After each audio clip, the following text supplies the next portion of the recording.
ಈ ಒಂದು ಕ್ಲಾಸಲ್ಲಿ ಏಷ್ಯಂಟ್ ಹಿಸ್ಟ್ರಿಯ ಒಂದು ಕಂಪ್ಲೀಟ್ ಒಂದು ರ್ಯಾಪಿಡ್ ರಿವಿಷನ್ನ ಮಾಡೋಣ. ಇದು ಕೇವಲ ರ್ಯಾಪಿಡ್ ರಿವಿಷನ್ ಮಾತ್ರ. ಈಗ 4 ಆಪ್ಷನ್ ಕೊಟ್ಟರೆ ಅಟ್ಲೀಸ್ಟ್ ಒಂದು 2 ಆಪ್ಷನನ್ನು ನಾವು ಏನು ಮಾಡ್ಬೋದು, ಈ ರ್ಯಾಪಿಡ್ ರಿವಿಷನ್ನ ಕರೆಕ್ಟಾಗಿ ನೋಡಿಕೊಂಡ್ರೆ ಎಲಿಮಿನೇಟ್ ಮಾಡ್ಬೋದು. ಹಾಗಾಗಿ ಈ ರ್ಯಾಪಿಡ್ ರಿವಿಷನ್ನ ಕ್ಲಾಸ್ನ ಸ್ಟಾರ್ಟ್ ಮಾಡೋಣ. ನೋಡಿರಿ, ಯಾವುದೇ ಒಂದು ಕಾಂಪಿಟೇಟಿವ್ ಎಕ್ಸಾಮ್, ಸ್ಪೆಷಲಿ UPSC ಅಂತ ಎಕ್ಸಾಮ್ಸಲ್ಲಿ ಕಾಯಿನ್ಸ್ ಬಗ್ಗೆ ಆಗಲಿ, ಪೋಟ್ರಿ ಬಗ್ಗೆ ಆಗಲಿ, ಈ ರೀತಿ ಕ್ವೆಶನ್ಸ್ನ ಡೈರೆಕ್ಟಾಗೂ ಕೂಡ ಕೇಳ್ತಿರ್ತಾರೆ. As well as match the ಫಾಲೋಯಿಂಗಲ್ಲೂ ಕೂಡ ಕ್ವೆಶನ್ಸು ಕೇಳ್ತಾ ಇರ್ತಾರೆ.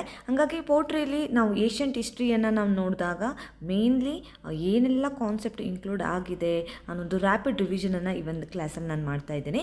ಪೋಟ್ರಿಲಿ ರೆಡ್ ಬ್ಲ್ಯಾಕ್ ಪೋಟ್ರಿ ಯಾರ ಒಂದು ಪೀರಿಯಡಲ್ಲಿ ಅವೈಲೇಬಲ್ ಆಗ್ತಿತ್ತು ಅಂದರೆ IVC ಅಂದರೆ ಇಂಡಿಯಾಸ್ ವ್ಯಾಲಿ ಸಿವಿಲೈಸೇಷನ್ನು, ಮತ್ತು ಚಾಕೋಲಿತ್ ಮತ್ತು ಮೆಗಾಲಿಥಿಕ್ ಪೀರಿಯಡಲ್ಲಿ ನಾವು ರೆಡ್ ಬ್ಲ್ಯಾಕ್ ಪೋಟ್ರಿನ ನೋಡ್ತೀವಿ. ಅದೇ ರೀತಿ ಪೇಂಟೆಡ್ ಗ್ರೇವೇರ್ ಪೋಟ್ರಿನ ವೇದಿಕ್ ಏಜಲ್ಲಿ ನಾವು ಮೇಯ್ನಾಗಿ ನೋಡುವಂಥದ್ದು. ಅದೇ ರೀತಿ ನಾರ್ತನ್ ಬ್ಲ್ಯಾಕ್ ಪಾಲಿಶ್ಡ್ ವೇರ್ ಪೋಟ್ರಿನ ನಾವು ಮಹಾಜನಪದಾಸ್ ಮತ್ತು ಮೌರ್ಯನ್ ಪೀರಿಯಡಲ್ಲಿ ಈ ಥರ ಒಂದು ಪೋಟ್ರಿನ ನಾವು ನೋಡ್ತೀವಿ. ರೆಡ್ ವೇರ್ ಪೋಟ್ರಿ ಪೋಸ್ಟ್ ಮೌರ್ಯನ್ ಮತ್ತು ಗುಪ್ತಾ ಪೀರಿಯಡ್ಗಳಲ್ಲಿ ನೋಡ್ತಾ ಹೋಗ್ತೀವಿ. ಈ ಪೋಟ್ರಿ ರಿಲೇಟೆಡ್ ಯಾವುದಾದ್ರು ಒಂದು ಅಟ್ಲೀಸ್ಟ್ 4 ಗೊತ್ತಿದ್ರೆ ಎಕ್ಸಾಮಲ್ಲಿ ಅಟ್ಲೀಸ್ಟ್ 2 ಎಲಿಮಿನೇಟನ್ನು ಆರಾಮಾಗಿ ಮಾಡ್ಬೋದು. ಇದು rapid revision, it is not a comprehensive class. Okay, next ನೋಡೋಣ ಕಾಯಿನ್ಸ್. ನೋಡಿ, ಸಿಲ್ವರ್ ಪಂಚ್ ಮಾರ್ಕ್ಡ್ ಕಾಯಿನ್ಸ್ನ ಮೌರ್ಯನ್ ಪೀರಿಯಡಲ್ಲಿ ನಾವು ನೋಡ್ತಾ ಹೋಗ್ತೀವಿ. ಮೇಯ್ನಾಗಿ ಅವರೇ ಸಿಲ್ವರ್ ಪಂಚ್ ಮಾರ್ಕ್ಡ್ ಕಾಯಿನ್ಸ್ಗಳನ್ನು ಅವರು ಪ್ರಿಂಟನ್ನು ಮಾಡ್ತಾ ಹೋಗ್ತಾರೆ. ನೆಕ್ಸ್ಟು ಕಾಯಿನ್ಸಲ್ಲಿ ಕಿಂಗ್ನ ನೇಮು ಮತ್ತು ಫೇಸನ್ನು ಫಾರ್ ದಿ ಫಸ್ಟ್ ಟೈಮು ಪ್ರಿಂಟನ್ನು ಮಾಡಿದ್ದು ಇಂಡೋ ಗ್ರೀಕ್ಸ್ ಅಂತಲೇ ಹೇಳ್ಬೋದು. ಯಾವುದೋ ಒಂದು ಎಕ್ಸಾಮಲ್ಲಿ ಆಲ್ರೆಡಿ ಕೇಳಿದ್ದಾರೆ ಅದು ಕಾಯಿನ್ಸ್ ಬಗ್ಗೆ, ಆ ಇಂಡೋ ಗ್ರೀಕ್ಸ್ ಬಗ್ಗೆ ಆಲ್ರೆಡಿ ಯಾವುದೋ ಒಂದು ಎಕ್ಸಾಮಲ್ಲಿ ನಾವು ನೋಡ್ಬೋದು, ಆಲ್ರೆಡಿ ಕೇಳಿರುವಂಥ ಕ್ವೆಶನು, ಹಾಗಾಗಿ ಇಂಪಾರ್ಟೆಂಟ್ ಆಗುತ್ತೆ. ಅದೇ ರೀತಿ gold coins, largely gold coins ನಮಗೆ ಸಿಗುವಂಥದ್ದು ಕುಶಾನ ಪೀರಿಯಡಲ್ಲಿ. ಆದರೆ large number of gold coins, but quality ಕುಶಾನರಷ್ಟು ಇರಲಿಲ್ಲ. ಕುಶಾನ ಅವರು ಪ್ರಿಂಟನ್ನು ಮಾಡ್ತಿದ್ದ ಗೋಲ್ಡ್ ಕಾಯಿನ್ಸ್ಗಿಂತನೂ ಕಮ್ಮಿ, ಬಟ್ ಲಾರ್ಜ್ ನಂಬರಲ್ಲಿ ಗೋಲ್ಡ್ ಕಾಯಿನ್ಸನ್ನು ಪ್ರಿಂಟನ್ನು ಮಾಡ್ತಿದ್ದು ಗುಪ್ತಾ ಪೀರಿಯಡಲ್ಲಿ. ನೋಟ್ ಮಾಡ್ಕೊಳ್ಳಿ, ಗುಡ್ ಲಾರ್ಜ್ ಸ್ಕೇಲಲ್ಲಿ ಗುಡ್ ಕ್ವಾಲಿಟಿ ಗೋಲ್ಡ್ ಕಾಯಿನ್ಸ್ ಇದ್ದಿದ್ದು ಕುಶಾನ ಪೀರಿಯಡಲ್ಲಿ, ಬಟ್ ಲಾರ್ಜೆಸ್ಟ್ ನಂಬರ್, ಕ್ವಾಂಟಿಟಿ ಜಾಸ್ತಿ, ಕ್ವಾಲಿಟಿ ಕಮ್ಮಿ, ಬಟ್ ಗೋಲ್ಡ್ ಕಾಯಿನೆ ಅದು ಇದ್ದಿದ್ದು ಯಾರ ಪೀರಿಯಡಲ್ಲಿ, ಗುಪ್ತಾಸ್ ಪೀರಿಯಡಲ್ಲಿ. ಅದಾದಮೇಲೆ ನೋಡಿ, ಲ್ಯಾಂಡ್ ಗ್ರ್ಯಾಂಟ್ಸ್ಗಳು ತುಂಬಾ ಇಂಪಾರ್ಟೆಂಟ್ ಆಗುತ್ತೆ. ನೋಡಿ, ಲ್ಯಾಂಡನ್ನು ಆ್ಯಸ್ ಅ ಗ್ರ್ಯಾಂಟಾಗಿ ಬ್ರಾಹ್ಮಣ್ಗೆ ಮತ್ತು ಬುದ್ಧಿಸ್ಟ್ ಮಂಕ್ಗಳಿಗೆ ಕೊಡ್ತಿದ್ದಿದ್ದು ಯಾರು, ಶಾತವಾಹನಸು. ಅದೇ ರೀತಿ ಲ್ಯಾಂಡ್ ಗ್ರ್ಯಾಂಟ್ಸ್ನ ಅಫಿಷಿಯಲ್ಸ್ಗಳಿಗೆ ಕೊಡ್ತಾ ಇದ್ದಿದ್ದು ಹರ್ಷವರ್ಧನ ಪೀರಿಯಡಲ್ಲಿ. ಇದು ಕೂಡ ಕೆಲವೊಂದು ಎಕ್ಸಾಮಲ್ಲಿ ಕೇಳಿದ್ದಾರೆ, ಇದು ಕೂಡ ಇಂಪಾರ್ಟೆಂಟ್ ಆಗುತ್ತೆ. ನೆಕ್ಸ್ಟು ವೆರಿ ಇಂಪಾರ್ಟೆಂಟು ಇನ್ಸ್ಕ್ರಿಪ್ಷನ್ಸ್ ಬಗ್ಗೆ UPSCಲಿ ಪ್ರತಿ ವರ್ಷ ನಾವು ನೋಡಿದಾಗಲೂ ಕೂಡ ಒಂದೊಂದು ಕ್ವೆಶನ್ಸು ಇದ್ದೇ ಇರುತ್ತೆ. ರೀಸೆಂಟಾಗಿ KPSCಲೂ ಕೂಡ ಇನ್ಸ್ಕ್ರಿಪ್ಷನ್ಸ್ ಬಗ್ಗೆ ಕೆಲವೊಂದು ಆಲ್ರೆಡಿ ಕೇಳಿದ್ದಾರೆ. ಹಾಗಾಗಿ ಒಂದಿಷ್ಟು ಇನ್ಸ್ಕ್ರಿಪ್ಷನ್ಸ್ ಬಗ್ಗೆ ನಮಗೆ ನೆನಪಲ್ಲಿ ಉಳಿಯೋದು ತುಂಬಾ ಇಂಪಾರ್ಟೆಂಟು ಆಗುತ್ತೆ. ನೋಡಿ, ಅಯೋಧ್ಯೆ ಇನ್ಸ್ಕ್ರಿಪ್ಷನ್ನು ಯಾರು ರಿಲೇಟೆಡು, ಪುಷ್ಯಮಿತ್ರ ಸುಂಗನ್ ಬಗ್ಗೆ ಏನು ಮಾಡ್ತಾ ಹೋಗುತ್ತೆ, ಎಕ್ಸ್ಪ್ಲೈನನ್ನು ಮಾಡ್ತಾ ಹೋಗುತ್ತೆ. ಜುನಾಗರ್ ಇನ್ಸ್ಕ್ರಿಪ್ಷನ್ನು ರುದ್ರಮನ್ ಬಗ್ಗೆ ಎಕ್ಸ್ಪ್ಲೈನನ್ನು ಮಾಡುತ್ತೆ. Very important. ಅಲಹಾಬಾದ್ ಇನ್ಸ್ಕ್ರಿಪ್ಷನ್ನು, ಇದು ಅಲಹಾಬಾದ್ ಇನ್ಸ್ಕ್ರಿಪ್ಷನ್ನು ಸಮುದ್ರಗುಪ್ತನ ಬಗ್ಗೆ ಹೇಳುತ್ತೆ. Is also mention by Harisena. ಸಮುದ್ರಗುಪ್ತನ ನೇಮನ್ನು ಅಲಹಾಬಾದ್ ಇನ್ಸ್ಕ್ರಿಪ್ಷನ್ ಮೆನ್ಷನ್ ಮಾಡಿರೋದನ್ನು ಕೂಡ ನೋಡ್ಬೋದು. Very important. ನಮಗೆ ಅಲಹಾಬಾದ್ ಇನ್ಸ್ಕ್ರಿಪ್ಷನ್ನು ಮತ್ತು ಪಿಲ್ಲರ್ ಅಂತ ಬಂದಾಗ ಯೂಶಲಿ ಕನ್ಫ್ಯೂಷನ್ ಆಗುತ್ತೆ. ಪಿಲ್ಲರ್ ಅಂತ ಬಂದಾಗ ಒರಿಜಿನಲ್ಲಿ ಅಲಹಾಬಾದ್ ಪಿಲ್ಲರ್ನ ಅಶೋಕನೇ ಡಿಪಿಕ್ಟನ್ನು ಮಾಡಿತ್ತು. ಅದಾದಮೇಲೆ ಸಮುದ್ರಗುಪ್ತನ ಬಗ್ಗೆನೂ ಮೆನ್ಷನ್ ಆಗಿದೆ. ಜಹಾಂಗೀರ್ ಇನ್ಸ್ಕ್ರಿಪ್ಷನ್ನು ಕೂಡ ಪರ್ಷಿಯನ್ ಲ್ಯಾಂಗ್ವೇಜಲ್ಲಿ ಅಲಹಾಬಾದ್ ಪಿಲ್ಲರಲ್ಲಿ ಮೆನ್ಷನನ್ನು ಮಾಡಿರೋದನ್ನು ನೋಡಿರ್ಬೋದು. ಬಟ್ ಕನ್ಫ್ಯೂಷನ್ ಮಾಡ್ಕೊಬಿಡಿ. ಅಲಹಾಬಾದ್ ಇನ್ಸ್ಕ್ರಿಪ್ಷನ್ ಅಂತ ಬಂದಾಗ ಸಮುದ್ರಗುಪ್ತನೇ ನೀವೇನು ಮಾಡಬೇಕು, ಮೆನ್ಷನನ್ನು ಮಾಡಬೇಕು. ಪಿಲ್ಲರ್ ಅಂತ ಬಂದಾಗ ಆಪ್ಷನ್ ನೋಡ್ಕೊಳ್ಳಿ ಏನನ್ನು ಕೊಟ್ಟಿದ್ದಾರೆ ಅಂತ. ಆಪ್ಷನ್ ನೋಡಿ ನೀವೇನು ಮಾಡಬೇಕಾಗುತ್ತೆ, ಆನ್ಸರನ್ನು ಮಾಡಬೇಕಾಗುತ್ತೆ. ಕ್ವೆಶನ್ ಕೇಳಿದರೆ ಪಿಲ್ಲರ್ ಅಂತ ಬಂದಾಗ ಮ್ಯಾಕ್ಸಿಮಮ್ ಆಪ್ಷನ್ ನೋಡ್ಕೊಂಡು ಆನ್ಸರ್ ಮಾಡಿ, ಅದು ಅಶೋಕನೇ ಆಗಿರುತ್ತೆ.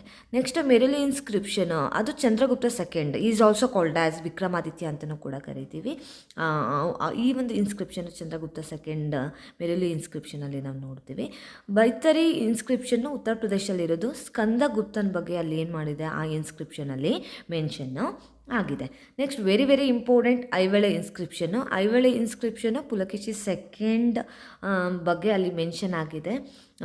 ಅದ್ರ ಜೊತೆಗೆ ಆ ಇನ್ಸ್ಕ್ರಿಪ್ಷನಲ್ಲಿ ದೇ ಆಲ್ಸೋ ಮೆನ್ಷನ್ ಅಬೌಟ್ ಅರ್ಷನ್ ಬಗ್ಗೆನೂ ಕೂಡ ಮೆನ್ಷನನ್ನು ಮಾಡಲಾಗಿದೆ.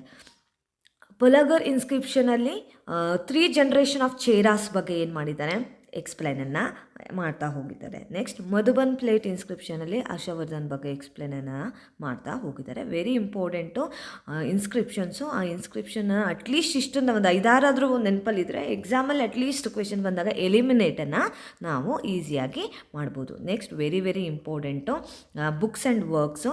ಈಗ ಆಲ್ರೆಡಿ ಮೊನ್ನೆ ನಡೆದ KPSC ಎಕ್ಸಾಮ್ಸಲ್ಲೂ ಕೂಡ ಈ ಬಗ್ಗೆ ಕ್ವೆಶನ್ ಆಲ್ರೆಡಿ ಕೇಳಿದ್ದಾರೆ. ಇವನ್ UPSCಲಂತೂ ಕೇಳ್ತಾನೆ ಇರ್ತಾರೆ. ಹಾಗಾಗಿ ವೆರಿ ವೆರಿ ಇಂಪಾರ್ಟೆಂಟು ವರ್ಕ್ಸ್ ಮತ್ತು ಅಥವಾ ಬುಕ್ಸ್ಗಳು ಯಾರೆಲ್ಲ ಬರ್ತಿದ್ದಾರೆ ಏಷ್ಯಂಟ್ ಹಿಸ್ಟ್ರಿಲಿ ಅನ್ನೋದು. ನೋಡಿ, ಎಲ್ರಿಗೂ ಗೊತ್ತಿರೋಂಗೆ Kalidasa very important. Already UPSC ಇದರಲ್ಲೇ ಕಾಳಿದಾಸರ ಬಗ್ಗೆ ಒಂದು ಕ್ವೆಶನ್ನು ಆಲ್ರೆಡಿ ಕೇಳಿದ್ದಾರೆ. ಫಸ್ಟ್ನೇದಾಗಿ ಏನು ಕಾಳಿದಾಸ ಅವರದು ಮಾಲವಿಕ ಅಗ್ನಿಮಿತ್ರ, ಅಭಿಜ್ಞಾನ ಶಾಕುಂತಲಂ, ವಿಕ್ರಮವಶ್ಯ, ಇದು ತುಂಬಾ ಇಂಪಾರ್ಟೆಂಟ್ ಆದಂಥ ಬುಕ್ಗಳು. ಅದೇ ರೀತಿ ಪೋಯಮ್ಸ್ಗಳು ಯಾವ್ದೆಲ್ಲ ಬರೆದಿದ್ದಾರೆ ಕಾಳಿದಾಸ ಅಂತ ಹೇಳಿದೆ, ಋತುಸಂಹಾರ, ಮೇಘದೂತಂ, ರಘುವಂಶಂ, ಕುಮಾರ ಸಂಭವ. ಇದು ಪೋಯಮ್ಸ್ಗಳು ಯಾರ್ದು? ನಮ್ಮ ಕಾಳಿದಾಸ ಅವ್ರದ್ದು. ನೆಕ್ಸ್ಟು ಅಶ್ವಘೋಷ, ನಿಮ್ಗೆಲ್ರಿಗೂ ಗೊತ್ತಿದೆ, ಬುದ್ಧ ಚರಿತ ಬರೆದಿರೋ ಸಂಸ್ಕೃತಲ್ಲಿ. ಇನ್ನೊಂದು ವರ್ಕ್ ಇದೆ ಅಶ್ವಘೋಷ ಅವ್ರದ್ದು, ಸೌಂದರನಂದ ಅಂತ. ಸೌಂದರನಂದ ಅನ್ನೋದು ಕೂಡ ಅಶ್ವಘೋಷರ ಇನ್ನೊಂದು ವರ್ಕು. ಇನ್ನೊಂದು ಬುದ್ಧಘೋಷ, ವಿಷ್ಣು ದಿಬಂಗ ಅನ್ನೋ ಒಂದು ವರ್ಕನ್ನು ಕೂಡ ಅವರು ಮಾಡಿದ್ದಾರೆ. ವಿಶಾಖದತ್ತ ಗುಪ್ತರ ಪೀರಿಯಡಲ್ಲಿ ಬರುವಂಥದ್ದು. ವಿಶಾಖದತ್ತೊಂದು ವೆರಿ ವೆರಿ ಇಂಪಾರ್ಟೆಂಟು. 3 ಇಂಪಾರ್ಟೆಂಟ್ ವರ್ಕನ್ನು ನಾವು ನೋಡ್ತೇವೆ. ಒಂದು ಮುದ್ರ ರಾಕ್ಷಸ. ಮುದ್ರ ರಾಕ್ಷಸಲ್ಲಿ ಏನು ಮಾಡಿದ್ದಾರೆ, they talked about Chandragupta Maurya story ಬಗ್ಗೆ ಏನು ಮಾಡಿದ್ದಾರೆ, ಎಕ್ಸ್ಪ್ಲೈನನ್ನು ಮಾಡಿದ್ದಾರೆ. ಇನ್ನೊಂದು ದೇವಿ ಚಂದ್ರಗುಪ್ತ, ನಾಟ್ಯ ದರ್ಪಣಂ. ಇಷ್ಟು ಕೂಡ ಈ 3 ವರ್ಕು ಕೂಡ ವಿಶಾಖದತ್ತಂದು. ಇನ್ನೊಂದು ಭಾಷಾ ಒಂದು ತುಂಬಾ ಇಂಪಾರ್ಟೆಂಟು. ಸಪ್ನ ಹೊಸ ವದತ್ತಂ ಅನ್ನೋ ಬುಕ್ಕನ್ನು ಭಾಷಾ ಅವರು ಬರೆದಿದ್ದಾರೆ. ಅದಾದಮೇಲೆ ನೆಕ್ಸ್ಟ್ ವೆರಿ ಇಂಪಾರ್ಟೆಂಟು ಶೂದ್ರಕ ಒಬ್ಬರು ಕಿಂಗು, ಅವರು ಉಜ್ಜಯಿನಿಗೆ ಬಿಲಾಂಗ್ ಒಬ್ಬ ಕಿಂಗು. ಆ ಕಿಂಗು ಇಂಪಾರ್ಟೆಂಟ್ ಬುಕ್ಕನ್ನು ಬರೆದಿದ್ದಾರೆ. ಅದೇ ಯಾವುದು, ಮಿರಿಚ ಕಟಿಕ ಅಂತ. ಅದು ದೇ ಟಾಕ್ಟ್ ಅಬೌಟ್ ವಸಂತ ಸೇನಾ ಆ್ಯಂಡ್ ಚಾರುದತ್ತ ಲವ್ ಸ್ಟೋರಿ ಬಗ್ಗೆ ಡಿಪಿಕ್ಟನ್ನು ಮಾಡುತ್ತೆ ಈ ಒಂದು ಬುಕ್ಕು. ಇನ್ನೊಂದು ಪದ್ಮ ಪ್ರಭಾತಿಕಾ, ಇನ್ನೊಂದು ವಿನಾಸ ವದಂತ ಅನ್ನೋ ಒಂದು ಬುಕ್ಕನ್ನು ಕೂಡ ಈ ಶೂದ್ರಕ ಏನು ಮಾಡಿದ್ದಾರೆ, ಬರೆದಿರೋವಂಥದ್ದು. ನೆಕ್ಸ್ಟ್ ಬಾಣಭಟ್ಟ, ನಮ್ಮೆಲ್ರಿಗೂ ಗೊತ್ತಿದೆ, ಹರ್ಷಚರಿತ ಹರ್ಷಚರಿತವನ್ನು ಬರೆದಿದ್ದು ಬಾಣಭಟ್ಟ. ಇನ್ನೊಂದು ವರ್ಕ್ ಇದೆ ಅವ್ರದ್ದು ಕಾದಂಬರಿ ಅಂತ. ನೆಕ್ಸ್ಟ್ ವೆರಿ ವೆರಿ ಇಂಪಾರ್ಟೆಂಟ್ ಹರ್ಷವರ್ಧನದ್ದು 3 ಇಂಪಾರ್ಟೆಂಟ್ ಪ್ಲೇಗಳು ತುಂಬಾ ಇಂಪಾರ್ಟೆಂಟ್ ರೋಲನ್ನು ಪ್ಲೇ ಮಾಡುತ್ತೆ. ಒಂದು ಪ್ರಿಯದರ್ಶಿನಿ, ನಾಗಾನಂದ, ರತ್ನಾವಳಿ. ಈ 3 ಕೂಡ ಇಂಪಾರ್ಟೆಂಟು. ಕೆಲವೊಂದು ಎಕ್ಸಾಮಲ್ಲಿ ಆಲ್ರೆಡಿ ಏನು ಮಾಡಿದ್ದಾರೆ, ಕೇಳಿದ್ದಾರೆ. ನೆಕ್ಸ್ಟು ಇನ್ನೊಂದು work very very important, Bharavi ಬರೆದಿರೋವಂಥ ಇಂಪಾರ್ಟೆಂಟ್ ಸಂಸ್ಕೃತ್ ಪೋಯಮ್ ಅಂತಲೇ ಕರಿಬೋದು. ಇದನ್ನು ನಾವು ಕಿರಾಂತರಾಜುನಿಯಂ ಅಂತ ಕರಿತೀವಿ. ಕಿರಾಂತರಾಜುನಿಯಂ ಅನ್ನೋದು ಇಂಪಾರ್ಟೆಂಟ್ ವರ್ಕು. ಇದು ಏನು ಮಾಡುತ್ತೆ, ನಮ್ಮ ಸಂಸ್ಕೃತದ 5 ಮಹಾಕಾವ್ಯದಲ್ಲಿಯೂ ಕೂಡ